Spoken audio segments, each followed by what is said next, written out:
Good morning. पिछले lecture में हमने पढ़ा था series solution of differential equation. आज अपन पढ़ेंगे बेसल्स इक्वेशन और बेसल फंक्शंस के बारे में। तो हम आपको बता देंगे कि एडवांस कैलकुलस की हमने प्रैक्टिस सेट भी हमने डाली है, तो उसको भी आप जाकर के सॉल्व कर सकते हैं। और एडवांस कैलकुलस का टॉपिक भी हमने कंप्लीट कर दिया है, तो आप उसे पढ़ भी सकते हैं। और हमारे चैनल को आप सब्सक्राइब जरूर करें और इसे ज़्यादा से ज़्यादा शेयर भी करें।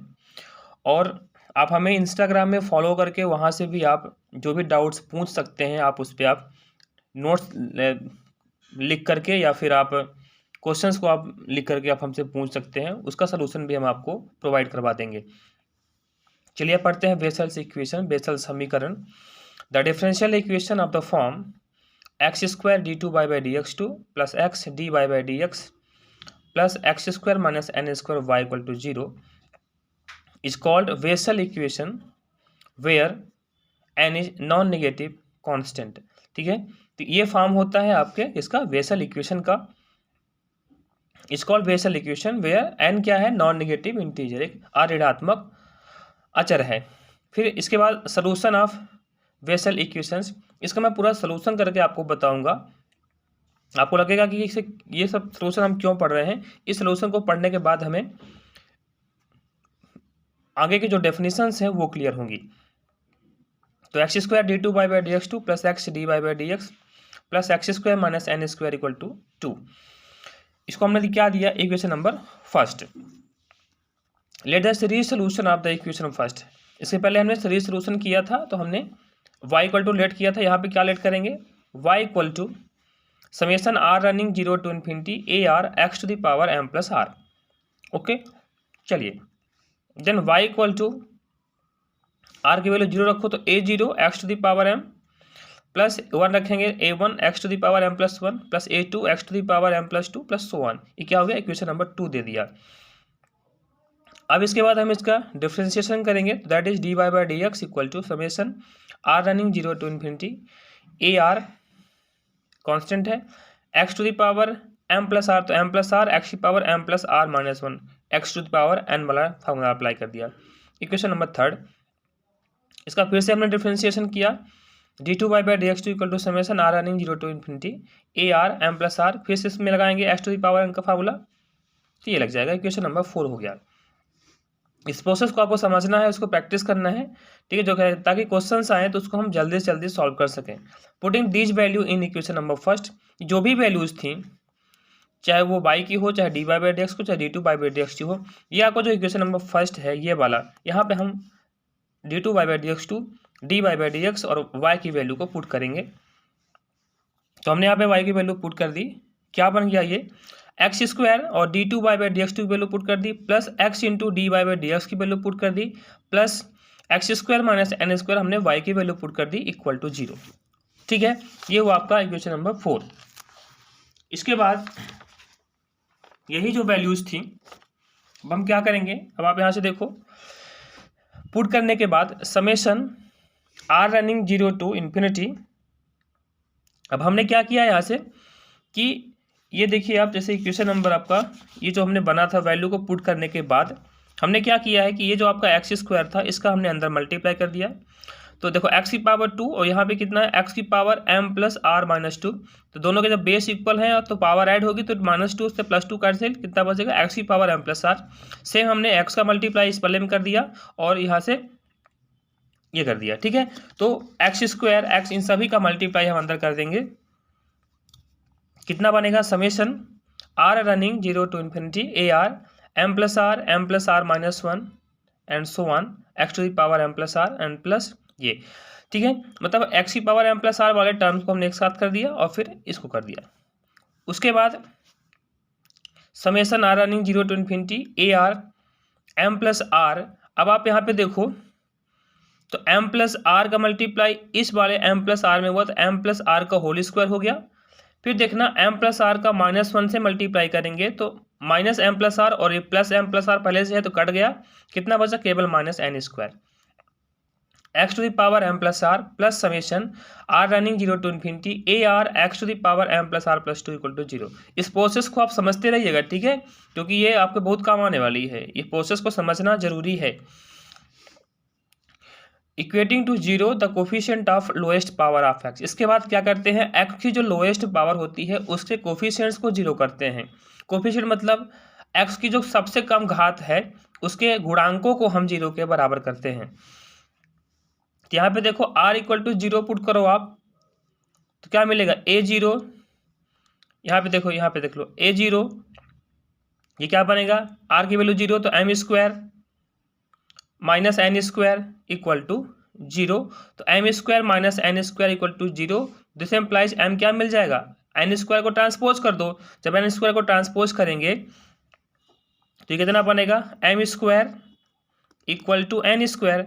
अब स्क्वायर रूट ले लो तो एम इक्वल टू कितना हो जाएगा, प्लस माइनस एन। तो कितना आ गया, plus minus n. Equation number 6 दे दिया इसको, और ये 5 था। ठीक है, अगेन 1 पुट कर दो आप। जब 1 पुट करेंगे तो m प्लस आर था, यहाँ पे क्या हो जाएगा, m प्लस 1 का whole square minus n square equal to क्या हो गया, जीरो। तो ये a1 कितना आ गया, जीरो आ गया। Next, equating the zero of the coefficient of general term. ऐसे ही हम क्या करेंगे, जनरल टर्म्स जो हैं, जनरल टर्म्स क्या है आपके पास, एक्स की पावर m प्लस आर है, यहाँ पे भी देख लो। तो एक्स की पावर m प्लस आर के कोफिशिएंट को जीरो करो तो कितना है, यहाँ पे देखो m प्लस आर का whole square minus n square into a r, फिर प्लस यहाँ पे देखो m प्लस आर यहाँ पर भी बनाना पड़ेगा आपको। यहाँ पे क्या है, x की पावर m प्लस आर, यहाँ पे क्या है, x की power m plus r plus 2। हमें क्या चाहिए, x की पावर m प्लस आर के कोफिशिएंट को जीरो कर रहे हैं। तो यहाँ पे हम क्या रखें r के प्लेस में, तो r के प्लेस में क्या रख दें, r माइनस 2। ठीक है, r के प्लेस में क्या पुट करेंगे, r माइनस 2। तो जब r माइनस 2 को पुट कर देंगे तो ये क्या बन जाएगा, x की पावर m प्लस आर। देखो कैसे, जैसे यहाँ पे लिखा है a r x to the power m plus r plus 2, ये लिखा हुआ है। अब हमें करना क्या है, यहाँ से हमें करना है कि इसको बनाना है x की power m plus r, but यहाँ पे प्लस 2 भी है। तो हम क्या करेंगे कि r के प्लेस पे r माइनस 2 पुट कर दो, तो x की power m plus r minus 2 plus 2, ये कैंसिल हुआ, कितना बचा, ए आर माइनस 2 एक्स की पावर m प्लस आर, वही चीज़ बन गई। तो हम यहाँ पर भी वही करेंगे। ठीक है, हमने यहाँ पे पुट कर दिया तो ये कितना बन गया, क्या अभी देख सकते हैं ये। ठीक है, फिर इसी तरह से ए आर इक्वल टू, इसको पहले आप ट्रांसपोज करेंगे तो माइनस ए आर माइनस 2, फिर इसे डिवाइड कर दो, ये बन गया इक्वेशन नंबर 7। ठीक है, इस प्रोसेस को आपको देखना जरूरी है, रटना नहीं है। आप इस प्रोसेस को देखिए, आपको भी खुद समझ में आ जाएगा कि प्रोसेस हम क्यों कर रहे थे। फिर पुटिंग r इक्वल टू 3 5, पहले ऑड नंबर्स को पुट करेंगे। जब आप ऑड नंबर्स को पुट करेंगे तो ये कितना बनता जाएगा, ये जीरो बन जाएगा। कैसे बनेगा जीरो, आप यहाँ पे देख सकते हैं। जैसे ही हमने r की वैल्यू क्या पुट कर दी, ऑड नंबर्स, जैसे आपने 3 पुट करी तो ये क्या बनेगा, a3 minus 2, 3 minus 2 means a1 बना। अब नीचे कुछ भी आ जाए तो a1 की वैल्यू हम निकाल चुके हैं, कितनी है, 0 है। तो क्या आ जाएगा, a3 इक्वल टू 0। आप 5 रखेंगे तो क्या बनेगा, a5 minus 2 that is a3 बना, और a3 हम पहले ही निकाल चुके 0। तो इससे क्या प्रूफ हो रहा है कि जितने भी ऑड नंबर्स हैं, जब हम यहाँ पे ऑड नंबर्स को पुट कर रहे हैं तो ये क्या बन रहा है, 0 बन रहा है। तो a3 a5 a7 ये सब क्या बन जाएगा, 0। Now to evaluate a2 a4, अब हम a2 इवन नंबर्स को पुट करेंगे। तो ए आर इक्वल टू इतना था। अब कंडीशंस क्या है कि अगर m इक्वल टू क्या था, हम m की 2 वैल्यूज निकाले थे, प्लस माइनस n। तो अब आप एक बार क्या करेंगे, m की वैल्यू n को पुट करेंगे। तो a r equal to minus a r minus 2, ये तो आपका था। अब आप क्या करोगे, m equal to that is जहाँ पे m है वहाँ पे आप n पुट कर दो, तो क्या मिलेगा, n plus r plus n। फिर यहाँ पे कितना था, m, यहाँ पे देखो ना आप, ये था m plus r plus n। तो क्या करोगे, m के प्लेस पे n पुट कर दो, n प्लस n। ठीक है, तो हमने क्या किया, यहाँ पर भी हमने वही किया, n पुट कर दिया तो हमारा इतना बन गया। ठीक है, इसके बाद अब r की वैल्यू 2 4 6 पुट कर दो, 2 पुट किया तो ये आया, फिर a0 दिस, फिर a4 पुट किया तो इतना आया, एंड सो ऑन। फिर हेंस फ्रॉम सेकंड, जो आपका सेकंड नंबर इक्वेशन था, उस पर हम क्या करेंगे, A1 A2 A3 A4 इन सब की वैल्यूज को पुट करेंगे तो हमारी ये सीरीज बन जाएगी। ठीक है, तो ये हमारी क्या बन गई, सीरीज बन गई। इसके बाद जब ये सीरीज बन गई, आप यहां से देखो ये, तो y equal to axiom this सभी की वैल्यू हमने पुट कर दी इस इक्वेशन नंबर सेकंड पे, तो हमारी जो सीरीज बनी वो ये बन गई। ठीक, सिमिलरली यहाँ पे देखो हमने क्या पुट किया था, x के प्लेस पे m पुट किया था तो ये बना था। आप क्या करोगे, आप x के प्लेस पे माइनस m पुट कर दो, मतलब m के प्लेस m के प्लेस पे माइनस n पुट कर दो तो ये बड़ी सीरीज बन जाएगी। कुछ करना नहीं है, बस आपको यहाँ पे इसकी पावर बस चेंज कर देनी है। ठीक है, फिर बेसल फंक्शंस क्या होते हैं, Bessel function equation 7 and 8 is called Bessel function, इसीलिए हमने इसको पूरा लगाया था। ठीक है, तो जो इक्वेशन नंबर 7 है और आपका 8 है, मीन्स 7 और 8 आपका जो इक्वेशन है, जैसे इक्वेशन नंबर 8 है ये इक्वेशन नंबर 8 ये, और इक्वेशन नंबर 7, इक्वेशन नंबर 7 कौन सा है, इक्वेशन नंबर 7 और 8 दैट इज ये वाले दोनों, ये सब क्या हो जाएंगे, इक्वेशन नंबर 7 और 8 आपके क्या हो जाएंगे, बेसल फंक्शंस। ठीक है, तो इस तरह से इनको आपको सॉल्व करना है। इस प्रैक्टिस जरूर करिए आप इसकी। अभी आपको थोड़ा सा लग रहा होगा कि क्या बातें हो रही हैं, बट ये बहुत ही इंपॉर्टेंट चीज़ें हैं ना। जैसे हम क्वेश्चंस को जब सॉल्व करेंगे, जैसे ही आपका डिफरेंशियल इक्वेशन ये समाप्त होगा, हम आपको फिर से प्रैक्टिस सेट देंगे इसी से। तो उससे बेहतर है कि पहले आप इस टॉपिक को कंप्लीट कर लें। बेसल फंक्शन तो आपको समझ में आ गया। इन दोनों इक्वेशंस को याद करना, 7 और 8 नंबर को याद करना है, तो वो क्या हो जाएगा आपका 7 और 8 आपका बेसल फंक्शन हो जाएगा। ठीक है, दोनों का जो कॉम्बिनेशन है, तो इसको याद भी रखना पड़ेगा आपको कि बेसल फंक्शन का कौन सा इक्वेशन है। ठीक है, basal function of the first kind of order n, इनको आपको याद रखना पड़ेगा। देखिए, इफ a0 इक्वल टू 1/2 की पावर n, ये गामा है, गामा हमने बताया था आपको, गामा n+1। ठीक है, तो jnx equal to summation r running 0 to infinity -1 to the power r 1/r factorial n+r+1 x/2 n+2r। इससे पूछ सकता है कि Bessel function of first kind का इक्वेशन कौन सा है। 4 इक्वेशन दे दिया, पूछ लिया कि फर्स्ट काइंड का कौन सा है, तो आपको ये ध्यान रखना पड़ेगा, रटना नहीं है, बस ध्यान रखना पड़ेगा कि ये वाला आपका इक्वेशन होगा। ठीक है, तो ये हुआ आपका। इसी तरह से अब आप ये देख लो, Bessel function of the second kind, second kind का क्या होता है, बस यहाँ पे कुछ नहीं करना है, बस यहाँ पे 2 की पावर -n कर देना है। इस पे क्या था, यहाँ पे देख लो 2 की पावर n था, a0 की वैल्यू यहाँ पे 2 की पावर -n हो जाएगा। ठीक है, तो ये basal function of second kind, इसी को बोलते हैं न्यूमान्स फंक्शन, न्यूमान्स फंक्शन भी इसको बोलते हैं, ये भी ध्यान रखना है आपको, न्यूमान्स फंक्शन। ठीक है,